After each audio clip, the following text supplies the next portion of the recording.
আসসালামু আলাইকুম। সাথীস কিচেনে আপনাদের আরো একবার স্বাগত জানাই। আজকে আপনাদের সাথে শেয়ার করব কলার মোচার ঘন্ট রেসিপি।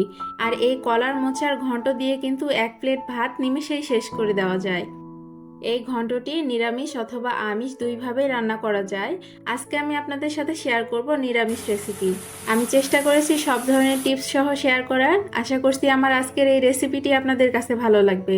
আর ভালো লাগলে অবশ্যই একটি লাইক দিবেন। তাহলে চলুন রেসিপিটি শুরু করা যাক। আমি প্রথমেই কলার মোচা থেকে মোচার যে পার্ট বাই পার্ট আবরণগুলো থাকে সেই আবরণগুলো খুলে নিচ্ছি। এই পার্টটা আমি খুব ভালোভাবে দেখানোর চেষ্টা করেছি। দেখুন আমি আবরণের পার্টগুলো খুলে নিচ্ছি। আর এখন আমি হাতের মধ্যে কিছুটা সরিষার তেল মেখে নিচ্ছি, কারণ কলার মোচাতে প্রচুর পরিমাণে আয়রন থাকে, যার ফলে এটা পরিষ্কার করার সময় আমাদের হাতে কিন্তু আয়রনের কষ্টটা লেগে দাগ হয়ে থাকবে। সেজন্য আমি তেলটাকে মাখিয়ে নিলাম, এতে করে আর হাতের মধ্যে আয়রনের দাগটা লেগে থাকবে না। এবার আমি কলার ফুলগুলো পরিষ্কার করে নেব। পরিষ্কার করা বলতে এই যে দেখুন কলার ফুলের যে মাথায় একটা শক্ত অংশ আছে, এই শক্ত অংশটাকে ধরে জাস্ট একটা টান দিবেন, তাহলেই এটা বের হয়ে আসবে। আর এখানে সাদা একটা ফুলের মতো আবরণ থাকবে, আর এটাকে আপনারা বের করে নেবেন। দেখুন এভাবে ধরবেন আর টান দিলেই কিন্তু এটা বের হয়ে আসবে। এভাবে করেই আমি সবগুলো কলার ফুলকে পরিষ্কার করে নেব। সবগুলো কলার ফুলকে আমি পরিষ্কার করে নিয়েছি। কলার মোচার একদম ভিতরে একটা অংশ থাকে যেটাকে বউ বলা হয়, এই অংশটা কিন্তু আর পরিষ্কার করে নিতে হবে না।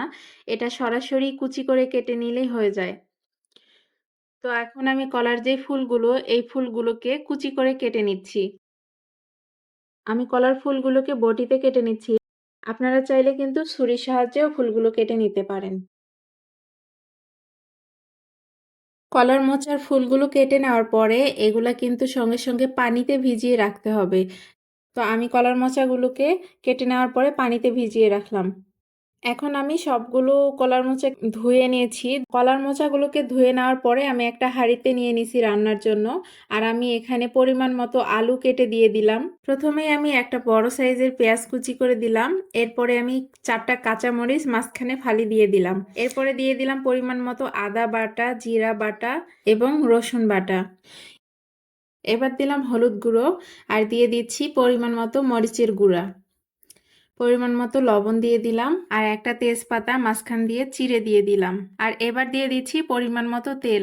এই তরকারিটাতে তেলের পরিমাণ কিন্তু একটু বেশি দিতে হবে। মশলার পরিমাণগুলো আপনারা আপনাদের স্বাদ অনুযায়ী দিবেন।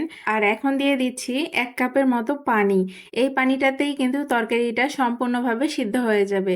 এবার ঢাকনা আটকিয়ে হাঁড়িটাকে আমি চুলাতে উঠিয়ে দিলাম। চুলাতে উঠিয়ে দেওয়ার পরে একটা খুন্তির সাহায্যে মশলাগুলো সব মিশিয়ে দিলাম তরকারির মধ্যে। খুন্তি দিয়ে তরকারিটাকে নেড়েচেড়ে দেওয়ার পরে আর ঢাকনা দিয়ে রান্না করে নিব প্রায় 3 থেকে 4 মিনিটের মতো। 5 মিনিট পরে আমি ঢাকনা খুলে তরকারিটা আবার নেড়েচেড়ে দিচ্ছি ভালোভাবে, যাতে করে নিচে না লেগে যায়। তো তরকারিটা কিন্তু এভাবে বারবার ঢাকনা খুলে নেড়েচেড়ে দিতে হবে। এর মধ্যেই কিন্তু মশলাগুলো ভালোভাবে মিশে যাবে আর তরকারিটাও ভালোভাবে সেদ্ধ হয়ে যাবে। আমি চেষ্টা করেছি খুব সহজভাবে তরকারিটা রান্না করার, আর সেটাই আপনাদের সাথে শেয়ার করেছি। আবারও 3 মিনিট পরে আমি ঢাকনাটা খুলে নেড়েচেড়ে দিচ্ছি। আর কলার মোচাতে কিন্তু প্রচুর পরিমাণে আয়রন থাকে, আর এই ধরনের আয়রন জাতীয় খাবার কিন্তু প্রতি সপ্তাহে আমাদের একদিন করে খাওয়া উচিত। আপনারা চাইলে কলার মোচাকে এভাবে রান্না করে প্রতি সপ্তাহে একবার হলেও খেতে পারেন। আর কলার মোচাতে থাকা আয়রন কিন্তু আপনার শরীরে রক্ত উৎপাদন করতে সাহায্য করে। আমি একবারে 9 মিনিট পরে ঢাকনা খুলে দেখিয়ে দিচ্ছি। এখন তরকারিটার অবস্থা এরকম। তরকারিটার পানি কিন্তু একদমই শুকিয়ে গেছে। এখন আপনারা যেটা দেখতে পাচ্ছেন এটা কিন্তু তেল। এর মাঝে কিন্তু তরকারিটা ভালোভাবে নেড়েচেড়ে নিতে হবে। তরকারিটা রান্না হয়ে গেছে, এবার আমি চুলাটা অফ করে দিব।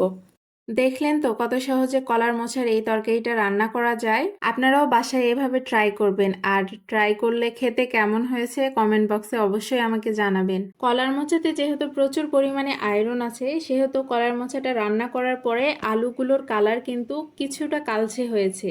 তরকারিটা আমি একটা বাটিতে সাজিয়ে নিচ্ছি। আশা করছি আমার আজকের এই রেসিপিটি আপনাদের কাছে ভালো লেগেছে। ভালো লাগলে লাইক, কমেন্ট অ্যান্ড শেয়ার করবেন।